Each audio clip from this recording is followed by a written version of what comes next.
Explain करने जा रहा हूँ एक बहुत ही इंटरेस्टिंग टॉपिक को, जिसको कहते हैं माइटोसिस। इसमें ज्यादातर स्टूडेंट्स कंफ्यूज होते हैं और ये सोचते हैं कि एक बड़ा कॉम्प्लेक्स टॉपिक है और हमारे समझ से बहुत दूर है, लेकिन ऐसा बिल्कुल नहीं है। ये एक इंतहाई इंटरेस्टिंग और इजी कॉन्सेप्ट है अगर आप इसको स्टेप बाय स्टेप और ध्यान से समझेंगे तो चलो स्टार्ट करते हैं। माइटोसिस वर्ड ग्रीक लैंग्वेज से आया है। माइटो का मतलब थ्रेड या स्ट्रिंग होता है, यानी धागा। ये क्रोमोसोम्स की शेप को रिफर करता है जो थ्रेड या स्ट्रिंग की तरह दिखती है सेल डिवीजन के दौरान। और सिस का मतलब है प्रोसेस या एक्शन। ये सेल डिवीजन के पूरे प्रोसेस को रिफर करता है। सो कंबाइनली इसका मतलब हुआ थ्रेड लाइक प्रोसेस या थ्रेड लाइक एक्शन। ये नाम इसलिए दिया गया है क्योंकि माइटोसिस के दौरान क्रोमोसोम्स थ्रेड की तरह दिखती है और फिर सेल डिवाइड होकर 2 आइडेंटिकल सेल्स बनाता है। So mitosis can be defined as it is a type of cell division in which the parent cell are divided into 2 daughter cells each having the same number of chromosomes. Mitosis cell division का एक type है जिसमें parent cell 2 daughter cells में divide हो जाता है और हर डॉटर सेल में सेम नंबर ऑफ क्रोमोसोम्स होते हैं। आई नो ये थोड़ा कंफ्यूजिंग है, तो आइए इस कंफ्यूजन को क्लियर करते हैं।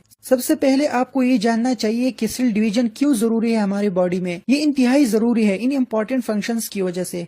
जब हम बचपन में होते हैं तो हमारे बॉडी के सेल्स डिवाइड होते हैं ताकि हम ग्रो कर सके। सेल डिवीजन की वजह से हमारी बॉडी का साइज और ऑर्गन्स बड़े होते हैं। अगर हमारे बॉडी के किसी हिस्से को चोट लग जाए या सेल्स डैमेज हो जाए तो सेल डिवीजन की मदद से नए सेल्स बनकर डैमेज टिश्यू को रिपेयर करती है। फॉर एग्जाम्पल, अगर आपका स्किन कट हो जाए तो सेल डिवीजन की वजह से नए स्किन सेल्स बनकर वाउंड हील हो जाता है।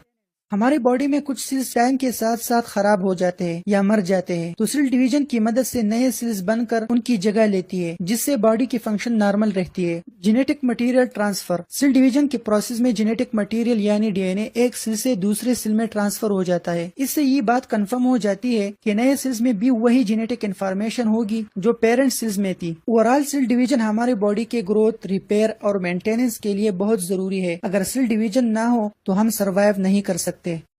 लेट्स सपोज ये हमारे बॉडी का एक मैच्योर सेल है जिनको हम बोलते हैं पेरेंट सेल, यानी इनके पास काफी एनर्जी, प्रोटीन और एंजाइम्स मौजूद है जो डिवीजन प्रोसेस में काम आती है। ये इस तरह नहीं होता कि सेल आया और डिवाइड हो गया। डिवीजन एक कॉम्प्लेक्स प्रोसेस है जिसके लिए काफी एनर्जी, प्रोटीन और एंजाइम्स की जरूरत होती है। सो आफ्टर माइटोसिस ये सेल 2 छोटे छोटे सेल्स में डिवाइड हो जाता है जिनको डॉटर सेल्स कहा जाता है। ये बात तो आप जानते होंगे कि ह्यूमन बॉडी के हर सेल में 46 क्रोमोसोम्स यानी 23 पेयर्स मौजूद होते हैं। तो पेरेंट सेल में 46 क्रोमोसोम्स थे और आफ्टर डिवीजन दोनों डॉटर सेल्स में से हर एक के पास बिल्कुल सेम यानी 46 क्रोमोसोम्स होंगे। लेकिन ये मैं बात कर रहा हूँ सोमेटिक सेल्स का। देखिए हमारे बॉडी में 2 तरह के सेल्स होते हैं, सोमेटिक सेल्स और सेक्स सेल्स। सोमेटिक बॉडी की नॉर्मल सेल्स होती है जो रिप्रोडक्शन में डायरेक्टली इन्वॉल्व नहीं होते, बल्कि बॉडी की ग्रोथ, रिपेयर और मेंटेनेंस के लिए रिस्पॉन्सिबल होती है। इनको बॉडी सेल्स भी कहा जाता है। एग्जाम्पल है skin cells, blood cells, muscle cells etcetera. Sex cells वो सेल्स है जो रिप्रोडक्शन के लिए यूज होती है। मेल में स्पर्म और फीमेल में एग सेक्स सेल्स है। इनको गीमेट्स भी कहा जाता है। स्पर्म और एग के अलावा जितने भी सेल्स है उनको कहते हैं सोमेटिक सेल्स। माइटोसिस सिर्फ और सिर्फ सोमेटिक सेल्स में परफॉर्म होता है, सेक्स सेल्स में नहीं होता है। ये मियासिस के थ्रू डिवाइड होते हैं। सो यहाँ तक हम माइटोसिस के बारे में बेसिक इन्फॉर्मेशन को कवर कर चुके हैं। अगर आपके कोई क्वेश्चंस है तो कमेंट में पूछ सकते हैं। आगे हम ये डिस्कस करेंगे कि ये प्रोसेस किस तरह कंप्लीट होता है। तो चलो आगे बढ़ते हैं।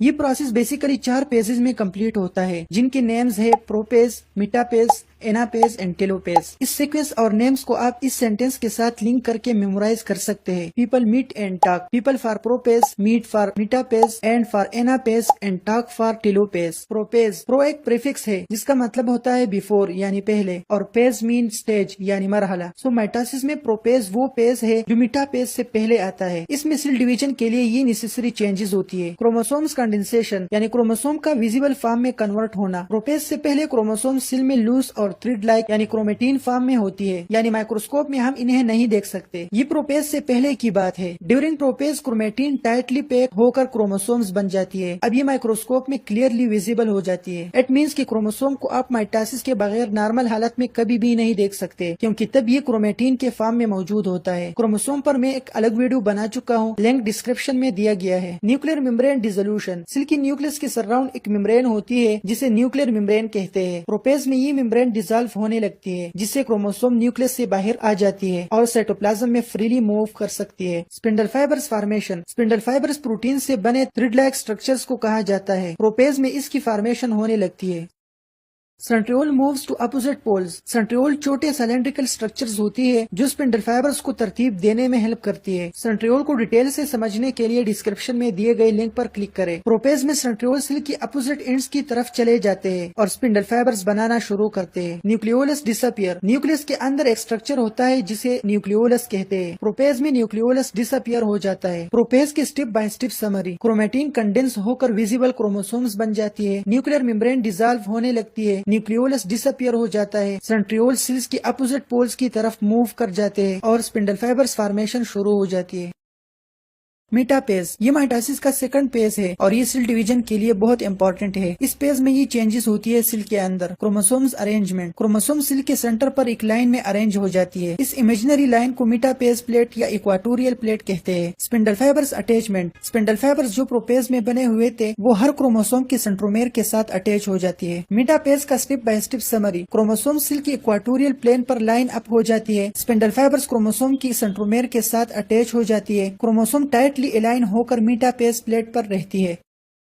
एनापेज ये माइटोसिस का थर्ड पेज है और इसमें ये चेंजेस होती है। Separation of sister chromatid. Her chromosome में जो दो क्रोमेटिड होते हैं वो अलग हो जाती है स्पिंडल फाइबर्स की फोर्स की वजह से। Chromatid move to opposite poles. Chromatid cell की अपोजिट एंड्स की तरफ हरकत करती है और ये मूवमेंट स्पिंडल फाइबर्स की मदद से होती है। एनापेज समरी। सिस्टर क्रोमेटिड अलग हो जाती है और ये सेल की अपोजिट एंड्स की तरफ हरकत करती है। एनापेज के बाद सेल टेलोपेज में एंटर होता है। ये माइटोसिस का लास्ट पेज है और ये पेज सेल डिवीजन प्रोसेस को कंप्लीट करता है। इसमें ये चेंजेस होती है। Chromosomes reach to opposite poles. Chromosome cell के अपोजिट एंड्स में पहुंच जाती है और फिर से लूज होकर क्रोमेटिन की शक्ल इख्तियार कर लेती है। Nuclear membrane formation. क्रोमेटिन के इर्द गिर्द न्यूक्लियर मेम्ब्रेन की फॉर्मेशन होती है जिससे दो नए न्यूक्लियाई बन जाती है। Nucleolus reappear. न्यूक्लियोलस जो प्रोपेज में डिसअपियर हुआ था वो टेलोपेज में फिर से अपीयर होने लगता है। Spindle fibres disappear. Spindle fibres जो क्रोमोसोम को हरकत करने में मदद करती है टेलोपेज में डिसअपियर हो जाते हैं।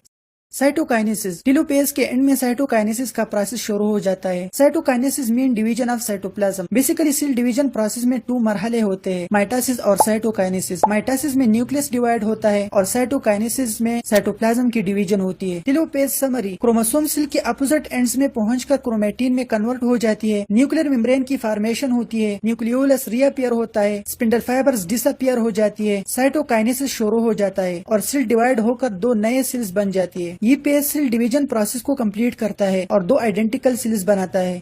You can ask any question in comment section. Next video में हम मियासिस को एक्सप्लेन करेंगे। Like, share and subscribe. Thanks for watching.